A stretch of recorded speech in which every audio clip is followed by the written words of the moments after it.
عم محمد كان نباش قبور، وزي أي طفل في عمر ال 12 بحب قصص الرعب والحاجات اللي زي كده. كان عندي هدف واضح وصريح هتعرفوه قدام لو معرفتوش دلوقتي. كانوا أهلي مقاطعين عمي، بس في يوم كلمته على فيسبوك وقلت له أنا محتاج أتكلم معاك شوية. قابلت عمي في إحدى المقاهي في منطقة بعيدة شوية عن البيت عشان أهلي ما يشوفونيش، وزي ما توقعته كنت عاوز أروح معاه. في الأول ما اقتنعتش ورفض الفكرة تماما، وقعد يقول لي النصايح اللي أهلك هيقولها لك لو طلبت طلب صعب زي ده. وده اللي خلاني أشتغل في التسويق حكومي، بس مجزي. المهم اقنعت عمي، وتاني يوم الساعة 12 ونص بعد ما اهلي ناموا اتسحبت بهدوء بره البيت. وعندنا في منطقتنا فلاحين، فمستحيل تشوف حد في الشارع في وقت متأخر زي ده، عشان كل المنطقة ملتزمة بعملها جدا. من غير ما اخش في تفاصيل ملهاش لازمة، وصلت عند المقبرة الساعة 3 الفجر، أسوأ وقت ممكن تروح فيه المقبرة. استنيت شوية لحد ما بعد ربع ساعة عمي جه، ومع الشنطة اللي هيحط فيها الحاجة. نطينا من السور عشان الباب مقفول طبعا. عمي فتح القبر، شكله نضيف شوية وجديد. دخلت وراه، وعمي بدأ يلم الحاجات اللي عاوزها ياخدها. ما كنتش مركز معاه الحقيقة، كنت مركز مع شكل الجثة الملفوفة في الكفن الأبيض اللي قدامي. وكأي طفل بيجهل اللي بيعمله، فكيت الكفن من عند الوش عشان أرضي فضولي. وهنا كانت المفاجأة. الجثة متفحمة تماما، لون أسود في كل وش الجثة لدرجة إني مش قادر أحدد الملامح بتاعتها. ضايقت في وشها أكتر، فجأة لقيت عينيها اتفتحت. كانت عين بيضة تماما، لون أبيض صافي ممكن أشبهه باللبن من صفائه. خدت بالي من ملامحها، ساعتها كانت ملامح غاضبة شديد الصرامة، كأنها بتطردني من مكانها. جسمي أشعر وشعر إيدي وقف من الخضة. ما دريتش بنفسي إلا لما صحيت في بيتنا، وسامع توبيخ لعمي وتهديدات لو قرب مني تاني. أمي قالت: والله يا محمد لو قربت من الأولاد تاني، لو محدش اتصدر لك أنا اللي هعمل كده. وعمي محمد بيعيط وبيقول لهم: هو اللي قال لي والله انا ما كنتش عاوزه يجي. عارف إن مش ذنبك يا عمي، أنا اللي بعرف أقنع أي حد. المهم بعد ما سمعت الكلام ده غرقت في نوم عميق، كأن حد كان عاوزني أسمع الكلام ده تحديدا، لأني حرفيا ما صحيتش أكتر من 5 دقايق. بعدها ما حصلش اي احداث مهمه، شويه كوابيس من هنا لهنا. منعت الفرجه على افلام الرعب تماما، وشويه حاجات من بتاعه ما بعد الصدمه دي. ما بقتش باكل كويس، بس اهو دي حاجه طبيعيه ودي غلطتي ولازم اتحمل نتائج عواقبها. بعمر 16 سنة دلوقتي 1998. بعد الحادث ده ب4 سنين، وأول ما بدأت أكبر هنا الأذى زاد عليا. تشنجات، معدل أكل ناقص بعد ما كانت حسن آخر سنة. كل الحاجات دي ما ربطتهاش باللي حصل لأني كنت شبه نسيته. بس اللي اكتشفته بعدين إن الجن ما يقدرش يأذي الأطفال. فشكل مريم من غيظها كانت مستنية أكبر عشان تبدأ تأذيني. أهلي لاحظوا عليا حاجات غريبة. لما بكون نايم بفضل أقول ماليش ذنب، سامحني، ده ما كانش أنا، ده كان كاسر. وأعيط وأصوت أحيانا وأنا نايم. غير إني كنت بعمل حاجات وبعد ما تخلص معرفش أنا كنت بعمل إيه. بعد ما استمر الحال ده 20 يوم كاملين أهلي كلموا شيخ. بالطبع أنكرت إن في حاجات وإنهم بيأفوروا، دي مجرد أحلام عادية. بس أهلي أصروا إني أكلم شيخ، بيقولوا عليه مبروك، ومن إصرارهم وافقت. راحوا للشيخ اللي كان اسمه جلال. اتصدمت من كم المعلومات اللي يعرفها عني. ده شوية وكان هيقول لي حاجات معرفهاش عن نفسي. قال إن عليا شيطان اسمه كاسر، من أكبر شياطين الجن وأكثرهم قوة. ما صدقتوش مع إنه أبهرني بكم المعلومات دي، بس دي حاجات ممكن أي حد لو بحث عني يعرفها بأي طريقة. انا عارف انك مش واثق فيا، بس انت ما عندكش حل تاني غير انك تثق. أهلي كانوا واثقين فيه، وأنا عشان جاي أصلا أراضيهم وافقت. الشيخ جلال كان شكله راجل متدين وفاهم هو بيقول إيه كويس.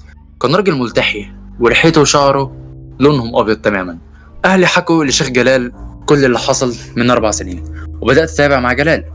واللي كانت طلباته غريبة، زي إني أخدت ربع لتر دم من جسمي وأروح مع عمي تحديدا في نفس الوقت ورش الدم على جثة مريم.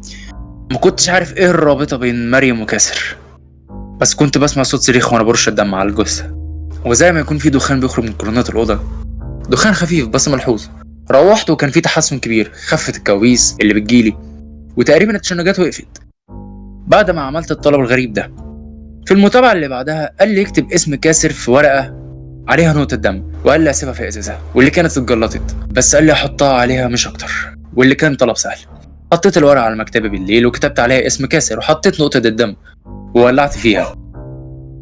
بصراحة حسيت فيه بتحسن اكتر، فده شجعني اتابع مع جلال واكتر وخلاني اثق فيه. وانا مع عمي قعد يطلب مني طلب اغرب زي اني اكل رجول فراخ واقف بالليل واقول حاجة كان محفظاني. يا أيتها الأراضي القحرة المغطاة بدماء من صار عليك، بحق إرسيس وخرسيس وجميع الكوابيس، بحق اليوم المنشود والمجد الموعود، أزيحي كاسر من صفوف الأعداء وأعطيه العذاب المستحق المفروض، واقضي عليه قضاء مارد لروح عاصية. يا أيتها الأراضي القحلة المغطاة بدماء من صار عليك، بحق إرسيس وخرسيس وجميع الكوابيس، بحق اليوم المنشود والمجد الموعود، أزيحي كاسر من صفوف الأعداء وأعطيه العذاب المستحق المفروض، واقضي عليه قضاء مارد لروح عاصية. وقفت علاج مع جلال أول ما تميت 18 سنة، لأني حسيت إني اتحسنت وأهلي قالوا لي خلاص مش محتاج. فضلت الأمور تمام لحد بعد وفاة والدي الله يرحمه. في العزة شفت عمي، بس عمي مش على طبيعته خالص. مش قصدي من الحزن على أخوه اللي مات، بس شكله اتغير، هدومه قذرة وشعره وقع ووشه بقى مكرمش، مع إن عمي مش كبير، عمي كان في الأربعينات من عمره. خدته على جنب وقلت له أنت كويس؟ لقيته ترعش وقال لي كويس يا ابني. قلت له مالك؟ ملاحظ عليك التوتر والذعر. مالكش دعوة يا حمزة، لو سمحت ابعد عني دلوقتي، انا اخويا لسه متوفي، ولو انت مش زعلان عليه انا زعلان عليك. ورجع للعزم. محاولتش اكلمه بس حسيت ان في حاجة غلط. عمي محمد مش من عادته يكلمني كده حتى في أسوأ الظروف، بس عادي. حاولت اقنع نفسي ان ده بسبب موت والدي الله يرحمه، وحاولت اتناسى الموضوع خالص. فعلا نسيت الموضوع ولا كأنه حصل. بعدها بأسبوع اتصل بيا عمي محمد، قالوا حمزة أنا محتاج لك في موضوع مهم لا يحتمل التأخير، قابلني بكرة الساعة 5 في نفس القهوة. قفل عمي محمد من غير ما يزود ولا ينقص كلمة، وطبعا بنفس الصوت المذعور.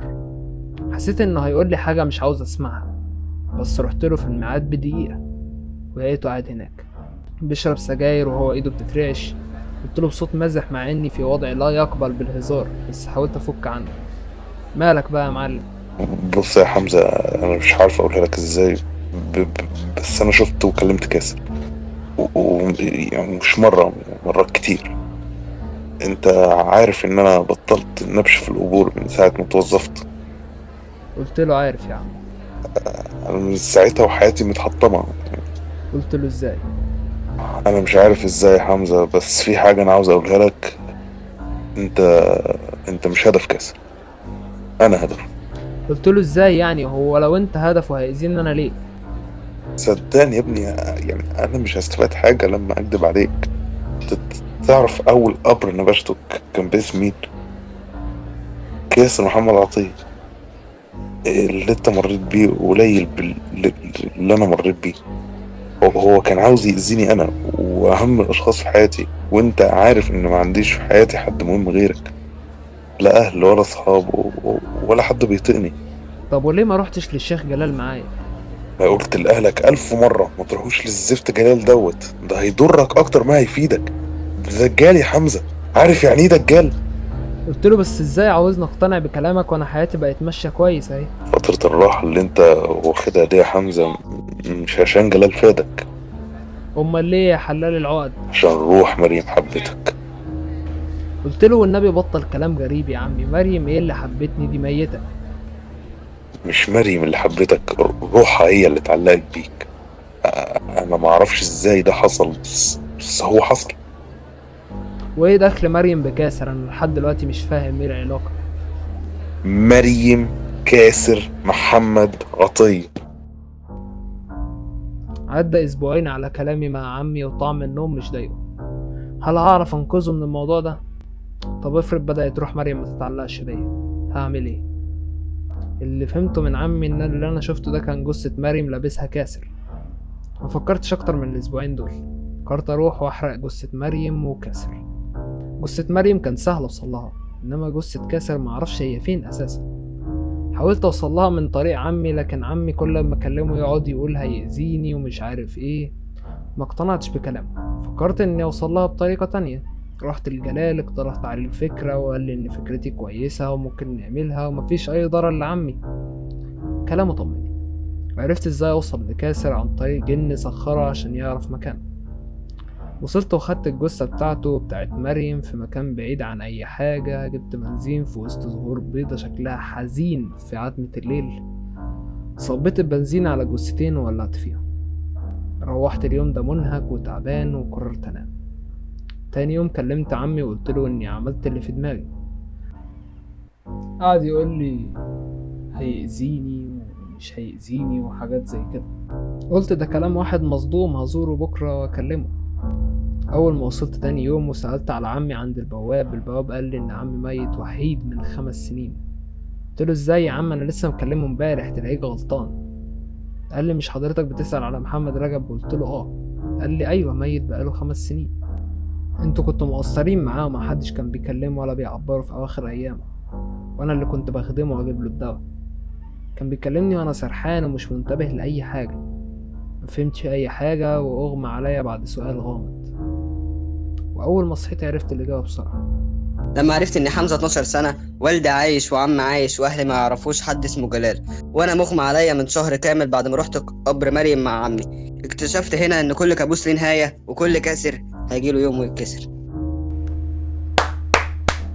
بس خلاص مفيش حاجه تانية. لا كمل بقى التفيل. وش تقصد بكل كسر ليه واحد تسويق. يكسره؟ ما هو ما اتكسرش. اللي انت هتتكسر في يوم يا ابن يا ولاد نعم الكلب. نعم نعم. لا بس انت مش هتتكسر لوحدك، انت